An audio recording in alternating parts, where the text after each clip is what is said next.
Charlie. Great to meet you, and congratulations on the film. It's not what I was expecting. There were so many different kind of, not genres, but it was like you got period drama at home, you got war, you got exploration and adventure. And I heard Rob say that he particularly liked being able to be in his swimming trunks every day and not change. Was there something that you particularly loved from making this film? You know, there's a lot of diversity, but I think for me, being in the jungle was the highlight. It's such a like alive, vital place. You know, we live in the city, most of us, in this urban environment, and you know, most of the natural world we get to see is going to the park where there's 3 birds in a tree, but when you're in the jungle, it's just so teeming with life. Everywhere you look, there's just birds and animals, and you know, the sounds and smells and feel of the place is pretty magnificent. So yeah, that for me was the highlight. How did you feel about the weight loss for it? I had just been shooting a film before I started this. I only had 10 days between the film I shot prior to this and starting this, and I was pretty big. You know, it was sort of an action-orientated, sort of heroic stuff I was doing in the film before. So I started Lost City of Z at about 183 pounds and finished at 145. So I lost almost 40 pounds over the 10 weeks that we shot. So it was a challenge. Actually, I found it more difficult to lose the weight in Belfast when it was cold, and you know, I think in a cold environment you want to eat more.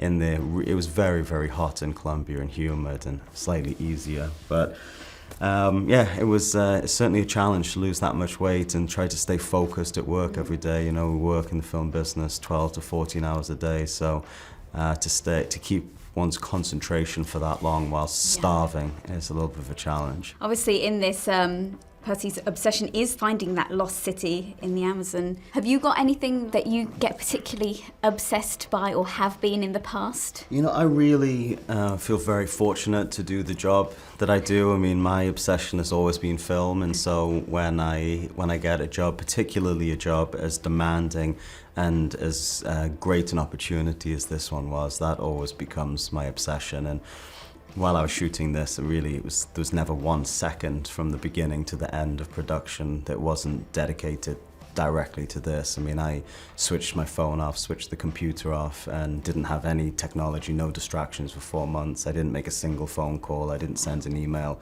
to anybody, like including my girlfriend. I just was very, very singular in my focus. Bet she loved that, not hearing from you. I've got a very, very understanding and supportive girlfriend.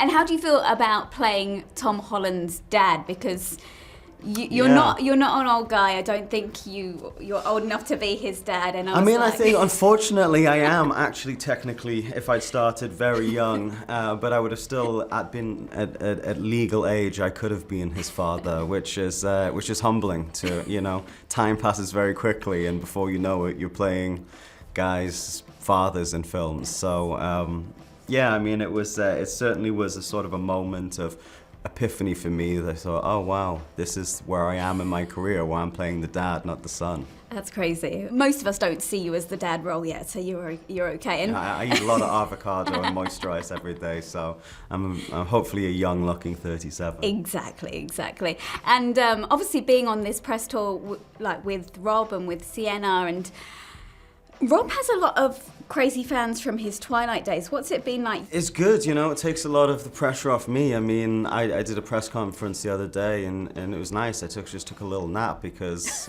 no one wanted to talk to me. Everyone wanted to talk to Rob, which is fine by me. I mean, this is sort of a necessary evil for me, having to go and do press and do interviews and stuff. So if there's somebody that the journalists and the public would rather talk to, then I'm happy to let him answer the questions and just, you know, sit there and look pretty. Well, you do it very well. You do the sitting there looking pretty very well. Great to meet you, Charlie. Thank you so much. Thanks a lot. Oh my God! Hey! Zane's got a great voice. I'll just leave it at that. I've wanted to meet you. We haven't met each other yet. Got some lipstick on your teeth.